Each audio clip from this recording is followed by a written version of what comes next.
At 11:23 on the morning of August 13, 1945, First Lieutenant Oscar banked his P-47N Thunderbolt hard left over Korea, watching 5 Japanese fighters break formation 8,000 below, 26 years old, 9 combat missions, 0 kills. The son of a Mexican immigrant who had ridden with was about to change that in the next 4 minutes. 50-plus Japanese aircraft had risen to meet 38 American Thunderbolts over what would later become Seoul. The Americans were outnumbered. They were 750 mi from home, and the war that everyone assumed would last another year was 48 hours from ending.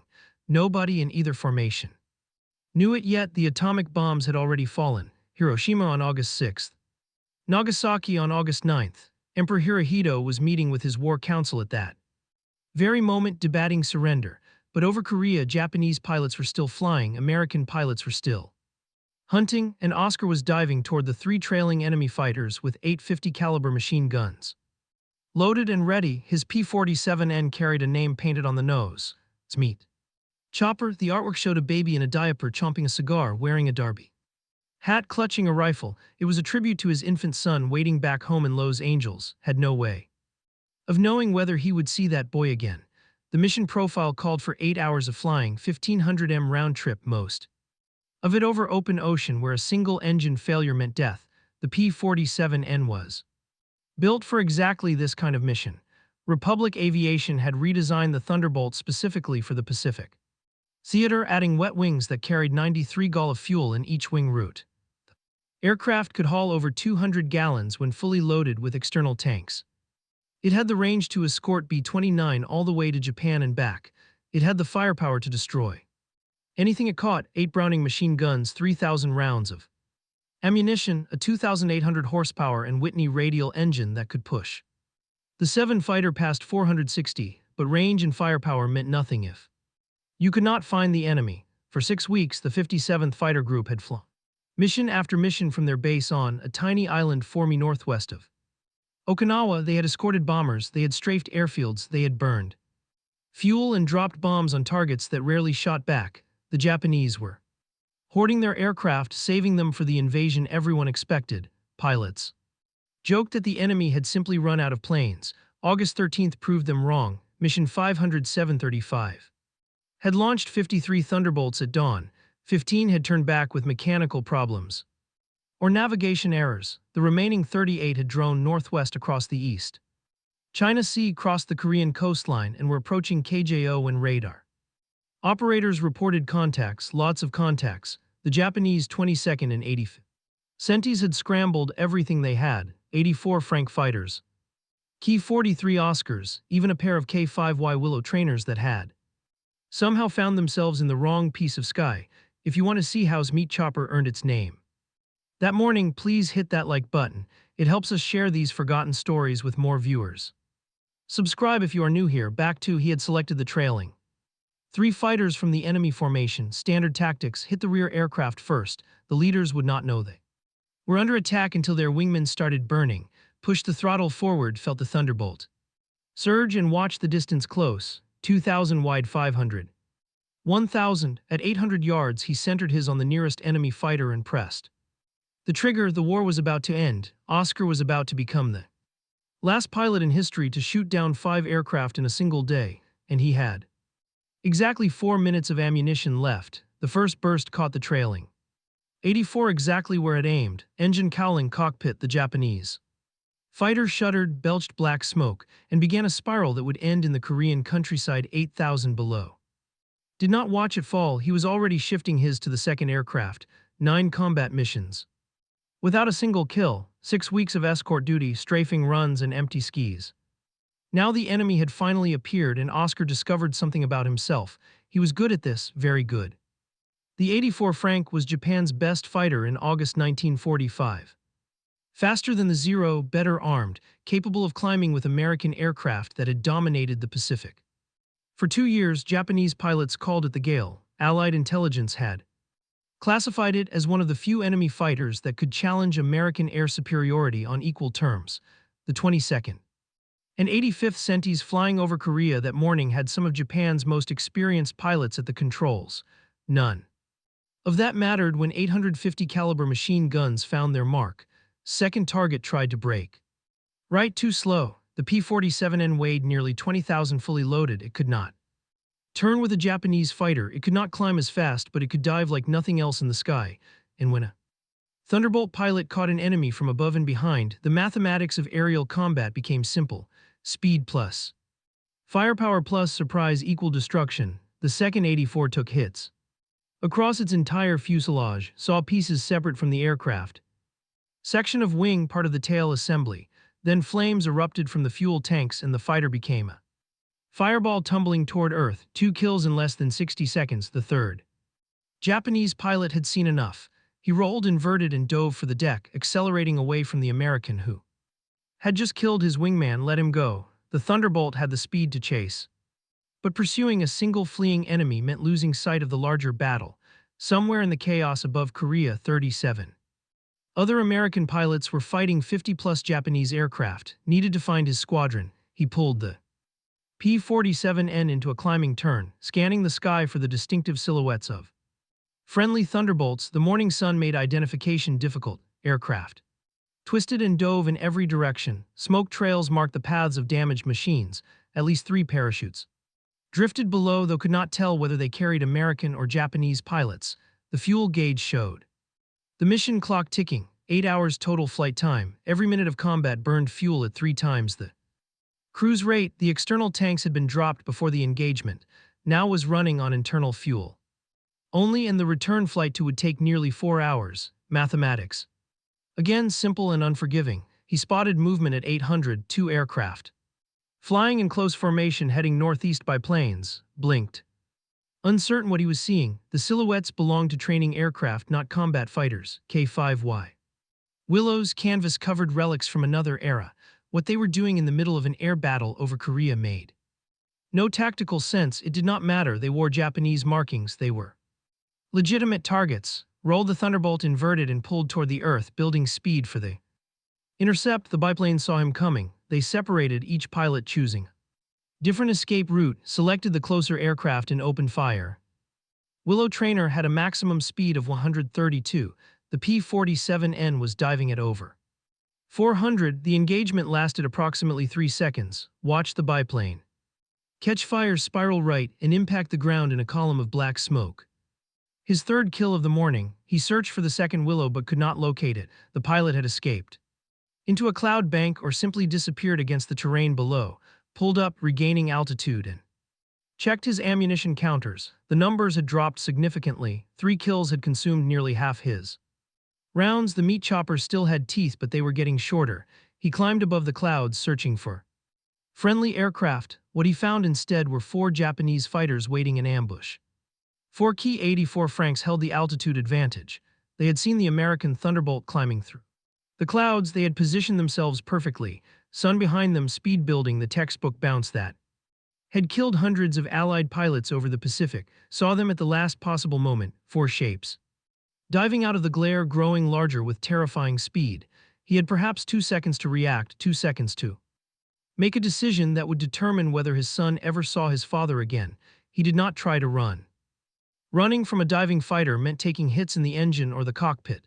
The P-47N could absorb tremendous punishment, but not from 4 aircraft firing simultaneously. Instead, did something that violated every instinct a pilot possessed. He turned into the attack. The maneuver caught the Japanese formation. They had expected the American to dive or break away. Instead, the Thunderbolt was climbing toward them, nose high, speed bleeding away. For a brief moment, all 4 Ki-84 pilots had to adjust their aim. That moment was enough. Rolled the P-47N onto its back and pulled hard, revering direction while the Japanese fighters overshot. Their diving speed carried them past and below exactly as he had planned. Now the geometry had changed. The hunters had become targets. He selected the trailing aircraft and opened fire. The Ki-84 pilot never saw the tracers coming. 50 caliber rounds tore through the engine cowling and the Japanese fighter exploded in a ball of orange flame. 4 kills. Oscar had just become an ace, not over months of combat, not through dozens of missions, in a single engagement lasting less than 5 minutes. The remaining 3 Ki-84s scattered. 1 dove for the deck, 1 climbed toward the clouds. The third tried to circle back for another pass, ignored them all. His ammunition Counters showed critically low numbers, perhaps 30 seconds of firing time. Remained, he needed to find his squadron and begin the long flight home. The sky over had transformed into chaos. Smoke columns rose from at least a dozen. Crash sites, aircraft circled at every altitude, some fighting, others simply trying to survive. Spotted a pair of P-47 at 3,000 there. Distinctive propellers catching the sun. Friendlies, he banked toward them, then he saw what they were. Fighting, a single 84 had latched onto the tail of one Thunderbolt and refused to let go. The American pilot was jinking hard, trying to shake his pursuer, but the Japanese fighter matched every move. The second P-47N was attempting to help, but the angles were wrong. Every time the wingman lined up a shot, his squadron mate flew into the line of fire, pushed the throttle to maximum power, and dove toward the engagement. The meat chopper had perhaps 20 seconds of ammunition remaining, maybe less. It would have to be enough. He came in from above and behind the same attack profile that had worked 4 times already, the Ki-84. Pilot was focused entirely on his target, watching the American Thunderbolt fill his waiting for the perfect moment to fire. He never checked his 600, he never saw. Diving toward him at 400, pressed the trigger and held it down.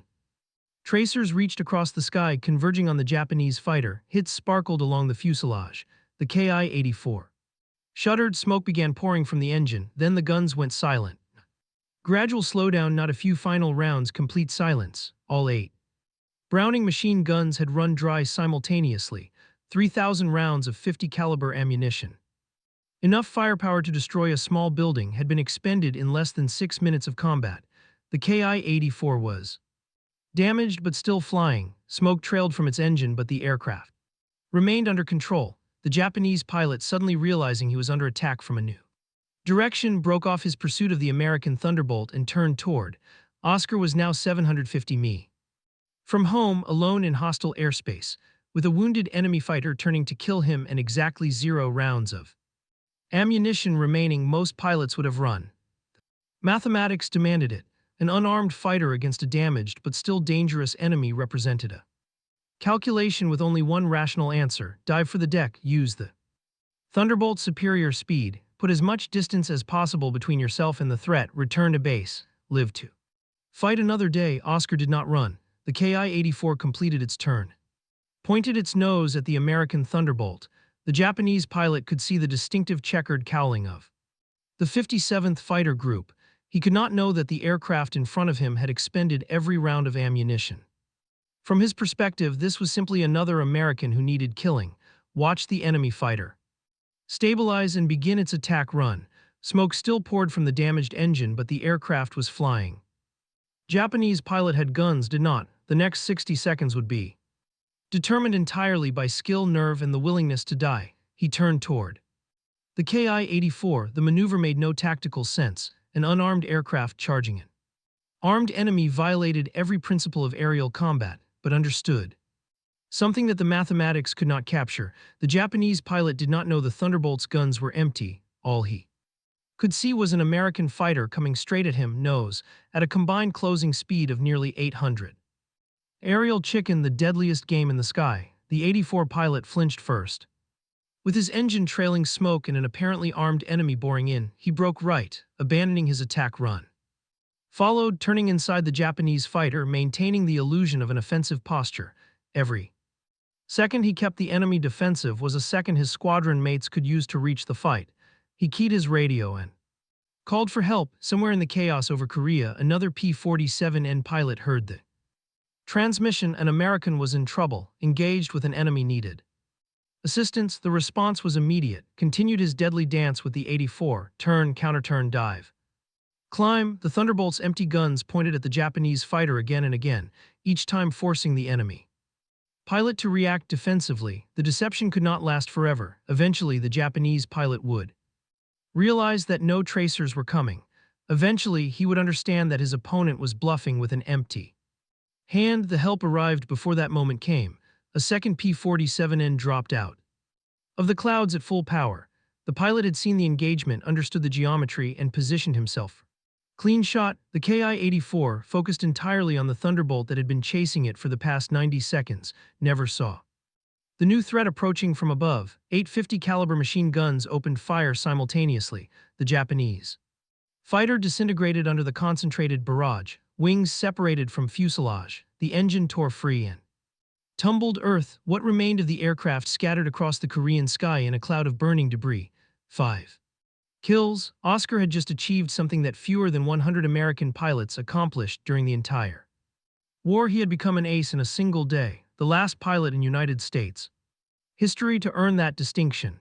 The designation would not become official until intelligence officers reviewed his gun camera footage back on. The film would confirm that his first 4 kills were actually Ki-84 Franks, not the Ki-43 Oscars that initial reports suggested.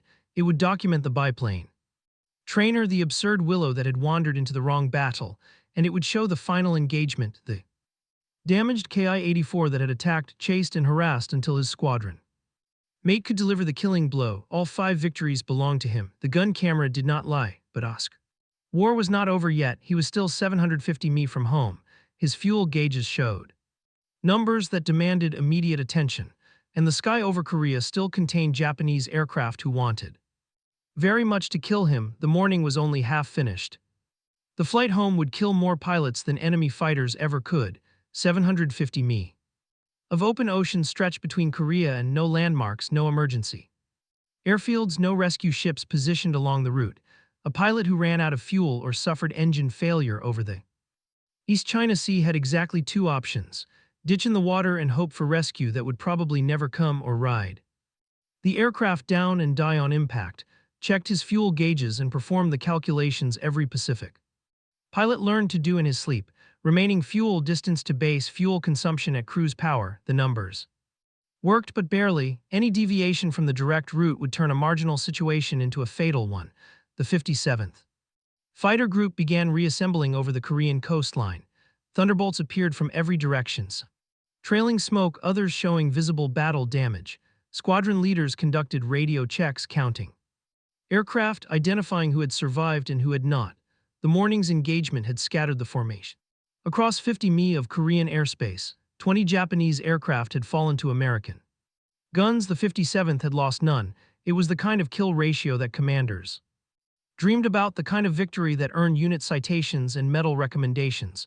But the mission was only half complete. Every pilot still had to fly home, joined a loose formation of P-47 heading southeast toward the coast.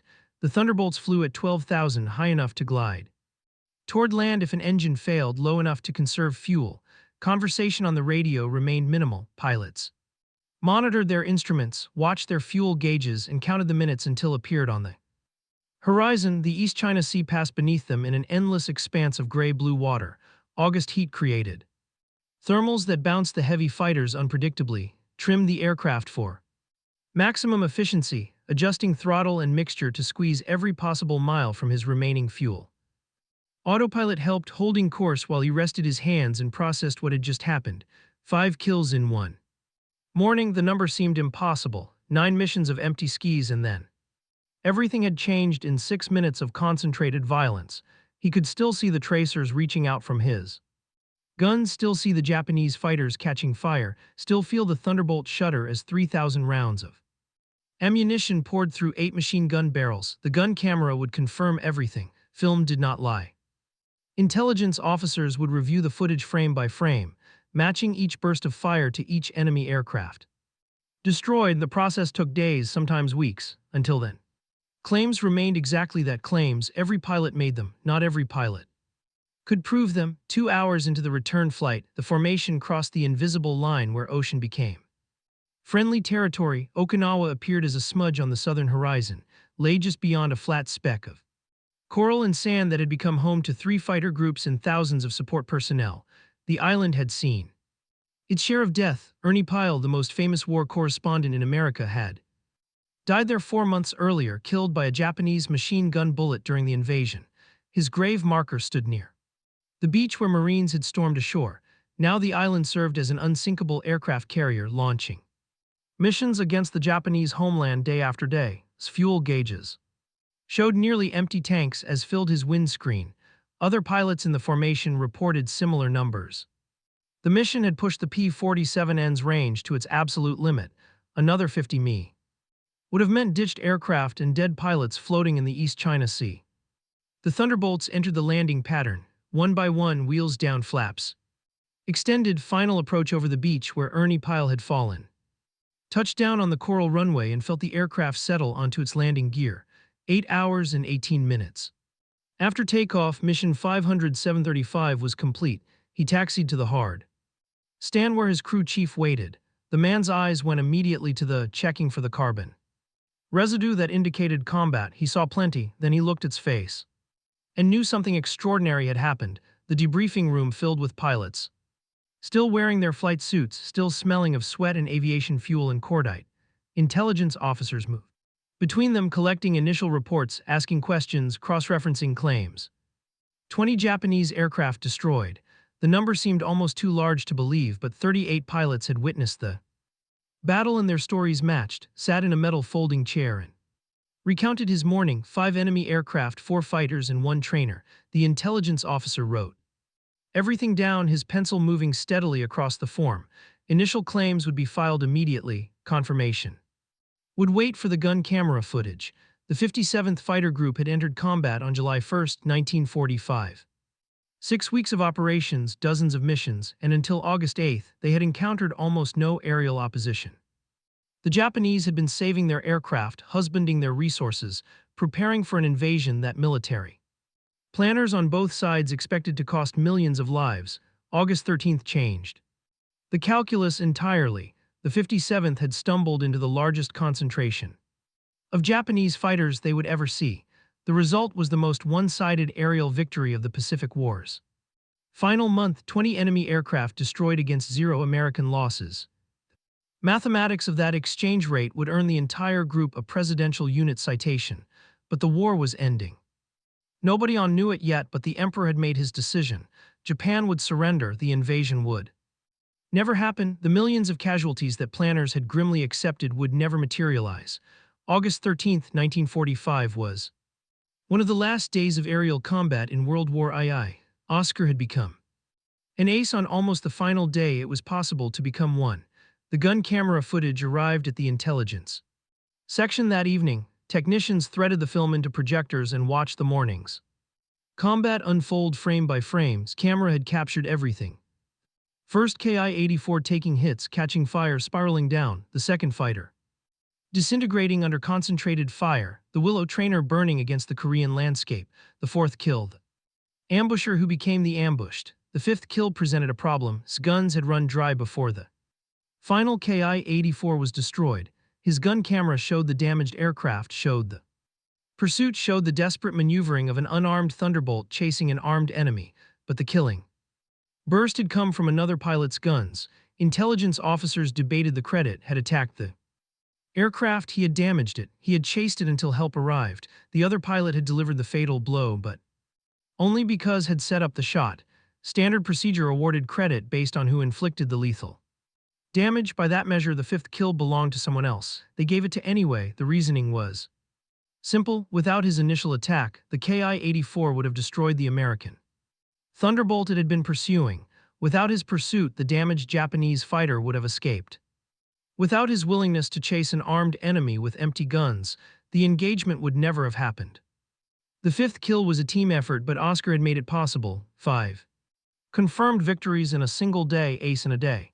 The designation placed him exclusive company. Fewer than 50 American pilots had achieved the same feat during the entire war. Chuck had done it over Europe, had done it in the Pacific. Now Oscar's name would join theirs in the record books. The next morning, August 14th, the 57th prepared for another mission. Pilots checked their aircraft, crew chiefs loaded ammunition, intelligence officers briefed the target. The war continued because nobody had told them it was over. Then the radio crackled with news that changed everything. Emperor Hirohito had announced Japan's surrender. The war was over. Oscar would never fly another combat mission. His 5 kills on August 13th would stand forever as the final ace-in-a-day achievement in United States military history. The guns fell silent. The meat chopper had earned its name just in time. The Distinguished Service Cross arrived with a citation that read like poetry written by bureaucrats. Extraordinary heroism in connection with military operations against an armed enemy, the second highest award for valor the United States Army could bestow, surpassed only by the Medal of Honor. Oscar, the son of Mexican immigrants, the kid from East Los Angeles who had worked at the Pacific Milk Crate Company before the war, now stood among the most decorated pilots. American military history, the Air Medal with Cluster followed, then the Presidential Unit Citation for the entire 57th Fighter Group, the paperwork accumulated in folders and filing cabinets, official recognition of 6 minutes of violence over Korea that had changed one man's life forever, 2 days after the surrender announcement. Witnessed something that few American pilots ever saw, Japanese aircraft approaching. Not to attack, not to fight, to surrender, G-4M bombers. Painted entirely white, their red rising sun replaced with green crosses, they carried the first Japanese representatives to coordinate their nation's capitulation. The same airfield that had launched toward his 5 kills now received the enemy delegation. He watched the white-painted bombers touch down, watched Japanese officers emerge in formal uniforms, watched the beginning of the end of the war he had fought. The juxtaposition seemed almost impossible to process. 48 hours earlier, he had been killing men who flew aircraft just like these. Now those aircraft carried diplomats instead of bombs. The 57th remained on through the fall of 1945. Occupation duties replaced combat missions. Pilots flew patrols over a defeated Japan, watching for resistance. That never materialized. In January 1946, the group transferred to Okinawa. 4 months later, it was deactivated entirely. Oscar swore had ended, but his flying career continued. He remained in the Army Air Forces after demobilization, one of the few wartime pilots retained for peacetime service. In 1947, the Air Force became an independent branch of the military and transferred to the new service. He flew different aircraft now, jets instead of propeller-driven fighters. The technology had advanced beyond recognition, but the fundamental skills remained the same. Stick and rudder, eyes outside the cockpit, the instincts that had kept him alive over Korea. He left active duty in January 1950. Returning to civilian life in Los Angeles, his son was 5 years old now, no longer the diapered baby depicted on the nose of Smeat Chopper, joined the Air Force Reserve, maintaining his flying credentials while building a life outside the military. The transition seemed complete. Then North Korea invaded South Korea. June 1950, 5 years after had shot down 5 aircraft over the Korean peninsula. War returned to the same territory. The United States mobilized rapidly, recalling, activating units, preparing for a conflict that would last 3 years and kill nearly 40,000 Americans. Captain Oscar reported for active duty on June 30th. 1950, the Air Force needed experienced pilots. The man who had become the last ace in a day over Korea was going back. He flew F-84 and F-86 Sabres. During his second war, the aircraft bore Noah's art, no pictures of bobbies with cigars and derby hats, was a teenager now too old for that kind of tribute, flew training missions. Qualified new pilots helped build the force that would fight communist MiGs over the Yalu River. In February 1955, his skills saved lives one more time, flying a T-33 trainer with a student. The rear seat's aircraft developed a severe fuel leak, gasoline fumes filled the cockpit, burning his eyes, making it nearly impossible to see his instruments. Most pilots would have ejected, abandoning the aircraft to save themselves, stayed with the plane, executed a dead stick landing without engine power, and brought both himself and his students safely to the ground. He retired from the Air Force in January 1958 with the rank of major, 20 years of service, 2 wars, 5 kills. In a single day, a career that most pilots could only dream about. The man who had charged Japanese fighters with empty guns finally stopped flying. Oscar settled into civilian life. In Los Angeles, he had survived 2 wars. He had achieved something that would never be repeated. He had a wife, a home, and children who knew their father as something more than a name on a medal citation. The years passed quietly. The memories of Korea faded into stories told at veterans' gatherings, details that grew sharper or softer depending on the audience. Then Vietnam took his son. Specialist Chris Mitchell served as a door gunner on a A-1 helicopter, the same boy whose infant face had decorated the nose of Smeat Chopper. The baby with the cigar and derby hat had grown into a young man who flew into combat just as his father had done, 25 years earlier. On May 5, 1970, his helicopter crashed and exploded 5 miles southwest of. In South Vietnam, Chris Mitchell was one of 3 crew members killed. The loss destroyed Oscar. He had survived Japanese fighters. He had Survived empty guns and 8-hour missions over open ocean. He had survived fuel leaks and landings and 2 wars that killed millions, but he could not survive the death of his son. Man who had charged armed enemies with an empty aircraft began drinking. The alcohol consumed him the way flames had consumed those Japanese fighters over Korea. Major Oscar Francis died on March 2, 1976 in Los Angeles. He was 56 years old. His family honored his wishes and scattered his ashes over the Pacific Ocean, the same waters he had crossed so many times during the war. The last ace in a day returned to the sky one final time. His achievement remains unique in American military history. Pilots in the jet age have claimed 5 kills in a single day, but none have been confirmed with the certainty that gun camera footage provided in 1945. Oscar stands alone as the last undisputed ace in a day the United States has ever produced. The record has survived nearly 80 years. It will likely survive forever. The commemorative Air Force maintains a flying P-47N Thunderbolt painted to replicate meat chopper. The nose art shows the same baby, the same cigar, the same derby hat. The aircraft appears at air shows across the country, introducing new generations to the story of a pilot who shot down 5 enemy aircraft in 6 minutes and then charged a 6th with empty guns. His name appears on the memorial wall at the United States Air Force Memorial in Washington. His personal papers rest in the archives of the San Air and Space Museum. His distinguished service remains part of the official record, documenting extraordinary heroism that bureaucratic language cannot fully capture. August 13, 1945.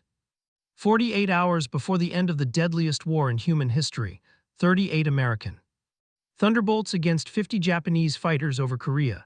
One pilot from East Los Angeles, the son of a man who had ridden with, flying an aircraft named after his infant son.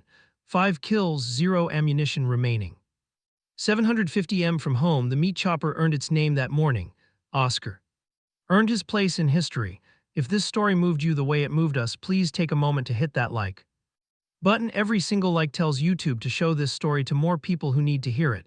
Hit subscribe and turn on notifications. We rescue forgotten stories from dusty archives every single week. Stories about pilots who charge enemies with empty guns. Stories about fathers who named their aircraft after their sons. Real people, real heroism, real sacrifice. Drop a comment right now and tell us where you are watching from. United States, United Kingdom, Canada, Australia, Mexico, where Oscar's father began his journey before crossing the border to build a new life. Our community stretches across the entire world. You are not just a viewer, you are part of keeping these memories alive. Tell us your location. Tell us if someone in your family served. Tell us if you have ever heard of Oscar before today.